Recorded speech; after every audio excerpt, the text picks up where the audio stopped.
जय हिंद दोस्तों, आप सभी लोगों का बहुत बहुत स्वागत है। तो जो अभी तक के जितने भी पर्यायवाची की वीडियोस हैं, प्लीज़ एक बार आप लोग ज़रूर उसको देख लीजिएगा। 2 से 3 बार 4 बार जितनी बार हो सके रिवाइज़ करिएगा। पीडीएफ आप लोगों को शेयर किया जा चुका है। तो घटना चक्र के 30 सवाल हम लोगों ने पर्यायवाची शब्द में देख लिया था। चलिए अब हम लोग आगे देखते हैं। देखिए 31वें सवाल से शुरू करते हैं। अब ये देखिए इस तरह के भी सवाल पूछे जाते हैं। आर का ये 2016 का सवाल है। आपको 4-4 शब्द दिए रहेंगे और ये पूछा जाएगा कि पर्यायवाची की दृष्टि से एक वर्ग जो उसमें शुद्ध है या अशुद्ध है वो आपको पहचानना है। तो पहला देखिए, सिंह, पंचानन, नाहर और मृगारी।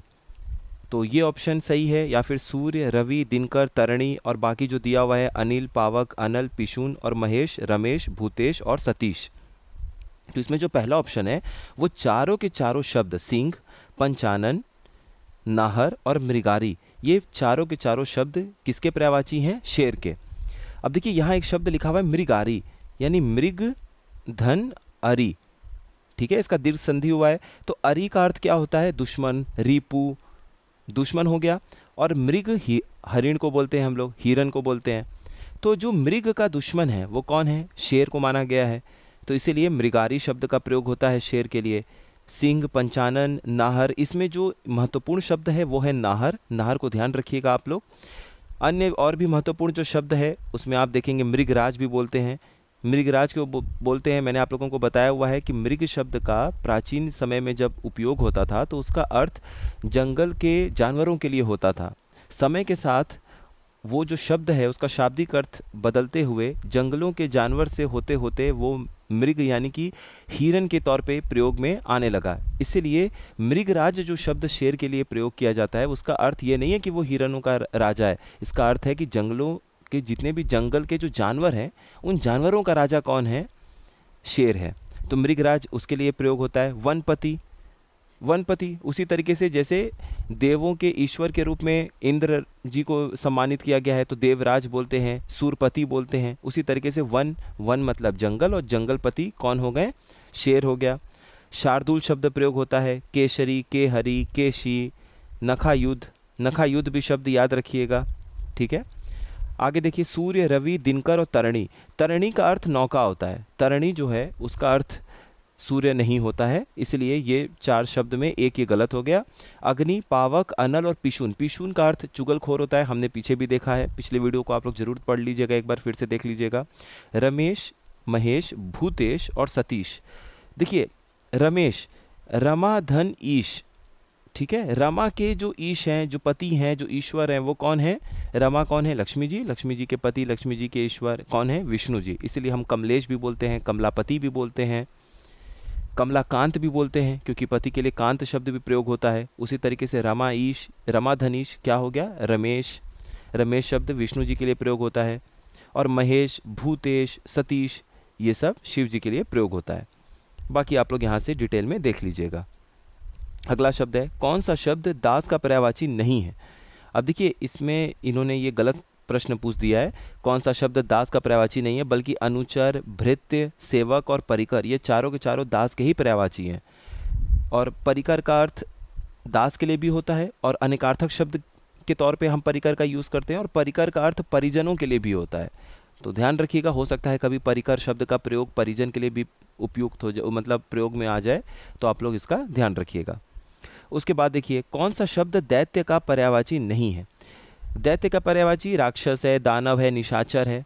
निशाचर यानी कि निशा में आचरण करने वाले, यानी रात्र में जो विचरण करते हैं, रात्रि में जो चलते फिरते हैं और जिनका विचरण होता है वो होते हैं निशाचर यानी कि राक्षस। अब भूसुर देखिए, भूसुर, सुर, सुर का अर्थ होता है देवता, इसीलिए सुरपति किसको कहते हैं? सुरेश्वर किसको कहते हैं? देवराजेंद्र को। और भू मतलब कि भू, धरा, इला, अचला, ये किसके लिए? धरती के लिए प्रयोग होता है। तो धरती के ईश्वर के रूप में किसको सम्मानित किया गया? ब्राह्मण को बोला गया। तो इसीलिए भू धनसुर, भूसुर जो है शब्द, वो भूसुर जो है उसका अर्थ हो जाता है ब्राह्मण। अगला देखिए, रुख का पर्यायवाची शब्द क्या है? इसमें र पे बड़ी ऊ की मात्रा है, ध्यान रखिएगा। ये इस तरह से नहीं है रुख, ठीक है, ये रुख नहीं है, ये रुख है। तो रुख का पर्यायवाची शब्द क्या हो जाएगा? पेड़, विटप, ये हो गया। प्रसून पुष्प को कहते हैं। हेरंब हमने पढ़ा हुआ है कि गणेश जी के लिए प्रयोग होता है। चलिए आगे देखते हैं।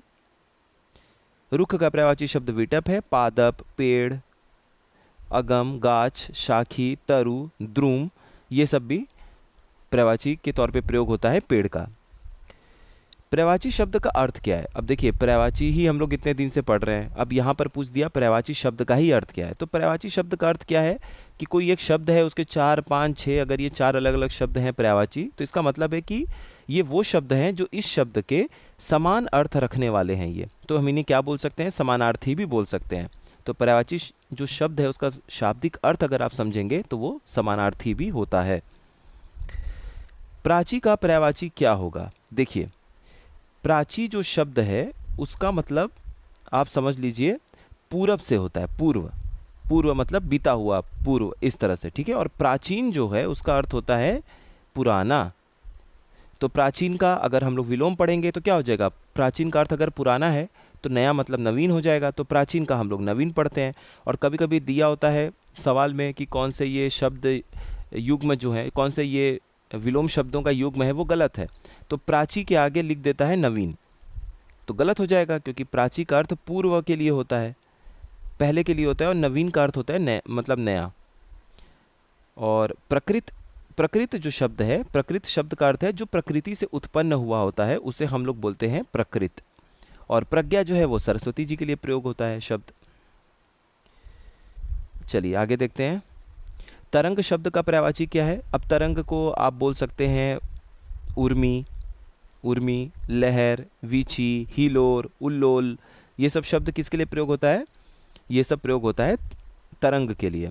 पुष्कर हम लोग पढ़ चुके हैं तालाब के लिए होता है। और जलधि, धी या निधि, इसका अर्थ क्या होता है? खजाना के तौर पर होता है। तो जल का जो खजाना है, जो अपने अंदर समेटा हुआ है या अपने पास रखा हुआ है, वो कौन है? समुद्र है।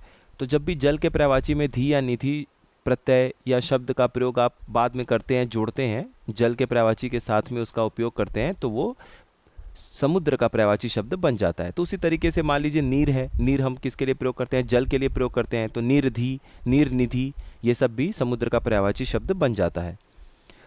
बाकी हम लोगों ने अभी उर्मी, लहर के लिए देख लिया, वीची, हिलोर, उल्लोर, उल्लोल और लहर, ये सब हो गया। क्रोध शब्द का पर्यायवाची क्या होगा? देखिए, क्रोध का एक तो कोप भी बोल सकते हैं आप, ठीक है, कोप, या फिर आप अमर्ष भी बोल सकते हैं, दोनों में से कोई भी उपयोग में आप ला सकते हैं शब्द का। तो अमर्ष कोप के लिए हो जाएगा। संताप का अर्थ होता है दुख, है ना, संताप का अर्थ होता है दुख। और वैमनस्य, वैमनस्य की भावना यानी शत्रुता की भावना जो हम बोलते हैं, वैमनस्य का अर्थ होता है शत्रुता।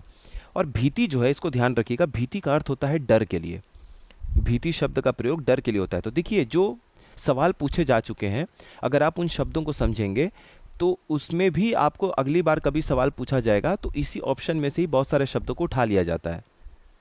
और अगर पर्यायवाची से आपने शब्दों को समझ लिया तो फिर अनेक शब्दों के लिए एक शब्द हो गया, तत्सम तद्भव हो गया, यहाँ तक कि विशेषण विशेष्य में भी अगर आपको ये समझना होगा कि ये सर्वनाम होगा या फिर ये विशेषता बता रहा है कि संज्ञा होगा, तो वो आपको बहुत आसानी से समझ में आने लगेगा। इसलिए हिंदी की शुरुआत हम लोगों ने पर्यायवाची शब्द के साथ की है। चलिए आगे देखते हैं। चलिए, क्रोध का ये हम लोगों ने देख लिया, आगे देखते हैं। चंद्रहास शब्द का पर्यायवाची क्या है? देखिए, हम लोगों ने तलवार शब्द का जब पर्यायवाची पढ़ा था उसमें मैंने आपको बताया था कि रामायण के हिसाब से रावण की जो तलवार थी उसको हम लोग चंद्रहास बोलते थे। तो चंद्रहास का क्या अर्थ हो गया? करवाल, शमशीर, ये सब हो गया। मनमथ, मनमथ हम लोगों ने पढ़ा था ना, मन को मथने वाले कौन है? कामदेव। मनमथालय, मनमथालय हमने किसको कहा था ये बताइए? मनमथ यानी कि कामदेव का वो स्थान है, वो वहाँ मौजूद रहते हैं। कौन से पेड़ के बारे में या किसके लिए हमने ये बातें कही थी? बताइएगा जरूर। मनमथालय के लिए। पक्षी, पखेरु, खग, ये हो गया अलग। और चांदनी का भी हम लोग देखेंगे, कौमुदी भी होता है। आशय शब्द का प्रयोग किया, पर्यायवाची क्या होगा? देखिए, आशय का मतलब होता है कि मेरा आशय ये था, यानी मेरा मतलब ये था, तात्पर्य है, अभिप्राय है, ये सब शब्द जो है अर्थ है, सारांश है, आशय शब्द के लिए होता है। फल का पर्यायवाची शब्द क्या होगा? फल का क्या होगा? आप अच्छी मेहनत करेंगे तो आपको अच्छा फल मिलेगा, तो परिणाम हो गया यहाँ पे। फणी, फणी हम लोग बोलते हैं सर्प के लिए, सांप के लिए। कैसे? क्योंकि उसमें फन होता है, उसको धारण किया होता है, तो फणी भी बोलते हैं हम लोग। और अगर हम लोग आगे फोकस करें तो यहाँ पर एक शब्द आपको देखने को मिल रहा है जीभ। तो जीभ का पर्यायवाची क्या होगा? वचन, ध्वनि, जीव या रसना। देखिए ये रस से है, जीव से आप किसी भी चीज़ का एक टेस्ट ले सकते हैं, उसके रस को समझ सकते हैं। तो उन्हीं सब चीज़ों से ये शब्द मिलकर बना है रसिका, रसना, रस ज्ञा। ज्ञ मतलब अर्थ जानना होता है। जब हम लोग अनेक शब्दों के लिए एक शब्द भी पढ़ेंगे तो ज्ञ का अर्थ जहाँ भी हमें दिखेगा, जहाँ भी ज्ञ शब्द दिखेगा प्रत्यय के रूप में शब्द के पीछे जुड़कर, वो एक अर्थ दे रहा होगा ज्ञान के रूप में कि हमें ये पता है। तो इसीलिए वहाँ पर हम ये चीज़ देखेंगे। तो ज्ञ का मतलब यही हो गया यहाँ पे रस ज्ञा, यानी कि रस का ज्ञान आपको मिल पा रहा है किसकी मदद से? जीव की मदद से। इसीलिए जीव का एक पर्यायवाची रस ज्ञा है, रसिका है, रसना है, जीवा है। तो यहाँ पर आंसर हो जाएगा पर्यायवाची का रसना या फिर रसिका। अच्छा, ये विष्णु जी का भी नीचे देखिए यहाँ पर पर्यायवाची लिखा हुआ है। हम लोगों ने कई बार इसमें डिस्कस किया है, आप लोग इसको एक बार अच्छे से पढ़ लीजिएगा PDF डाउनलोड करके। चलिए अगले सवाल पर आते हैं। नैसर्गिक का पर्यायवाची क्या है? नैसर्गिक का देखिए अर्थ होता है नेचुरल तरीके से, मतलब प्राकृतिक हो, नेचुरल हो, स्वाभाविक हो, बनावटी नहीं है, इस तरह से होता है। तो नैसर्गिक का अगर विलोम देखेंगे जब पढ़ेंगे तो कृत्रिम होता है, आर्टिफिशियल। नेचुरल क्या हो गया?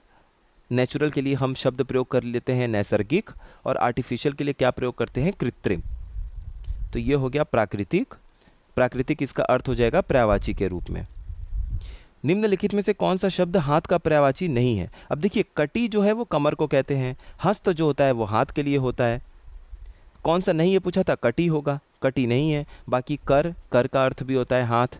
पाणी का भी अर्थ हाथ होता है। इसीलिए देखिए वीणा पाणी, जिनके हाथों में वीणा है वो सरस्वती जी हैं। चक्र पाणी, जिनके हाथों में चक्र है वो कौन है? वो विष्णु भगवान हैं। तो कटी का अर्थ होता है कमर।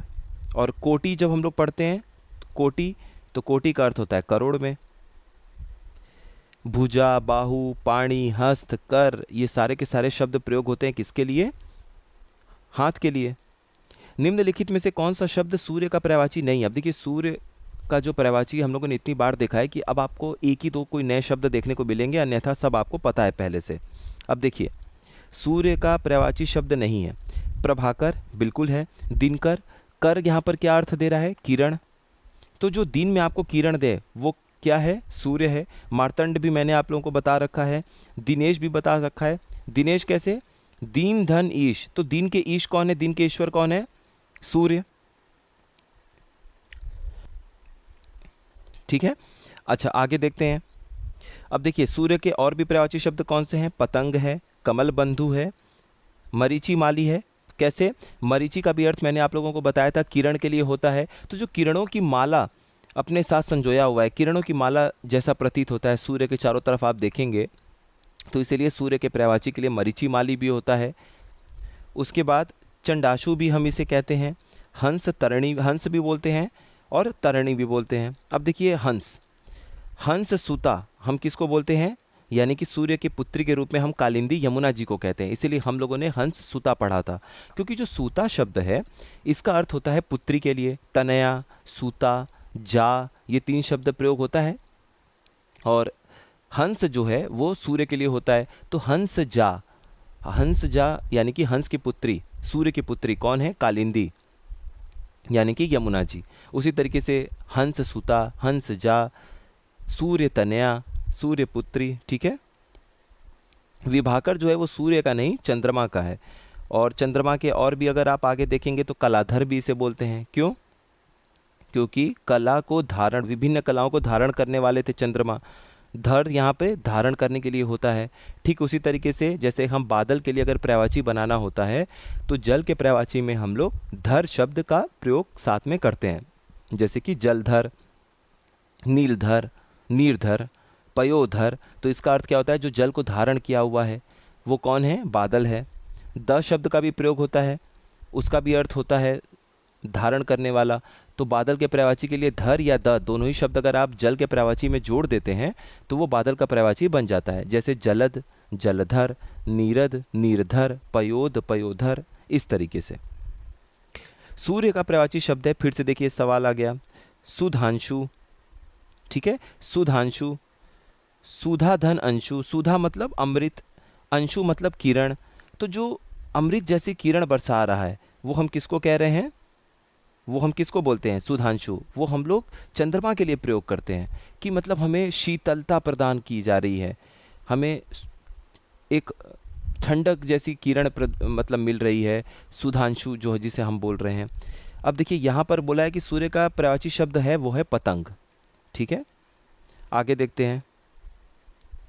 सूर्य का पर्यायवाची शब्द देखिए फिर से एक बार और पूछा गया है। मार्तंड बिल्कुल है। भास्कर, भास्कर का अर्थ होता है दिन। ठीक है, भास्कर का अर्थ होता है दिन, और प्रकाश का तो आलोक होता है, तेज भी नहीं होगा, तो मार्तंड इसका सही आंसर हो जाएगा। चांदनी का पर्यायवाची शब्द नहीं है। अब देखिए चंद्रमा का या चांद का पर्यायवाची शब्द हम लोग कई बार पढ़ चुके हैं। अब यहाँ पर चंद्रमा, चांदनी का पर्यायवाची शब्द नहीं है, तो चांदनी का जो पर्यायवाची शब्द नहीं है वो मयंक होगा। मयंक जो है वो चंद्रमा का पर्यायवाची शब्द है, और इसे हम लोग हिमकर भी बोलते हैं। हिमकर क्यों, कर का अर्थ होता है किरण, ये चंद्रमा के लिए हम लोग पढ़ रहे हैं, और हिम का अर्थ होता है बर्फ। तो जो बर्फ जैसी ठंडी किरणें हमें प्रदान कर रहा है, शीतल किरणें प्रदान कर रहा है, वो चंद्रमा है। अब चांदनी का अगर पर्यायवाची शब्द देखेंगे तो उसमें सबसे महत्वपूर्ण है ज्योत्सना। ज्योत्सना देख लीजिए किस तरीके से लिखा जा रहा है, ये शुद्ध शुद्ध शब्द में वर्तनी शुद्धि में इसका प्रयोग होता है। चंद्रातप और कौमुदी, कौमुदी का भी अर्थ होता है चांदनी। कौमुदी तो कई बार पूछा गया है, याद रखिएगा। बाकी तरंगिणी भी बोलते हैं चांदनी को, तरंगिणी, ध्यान रखिएगा इसका।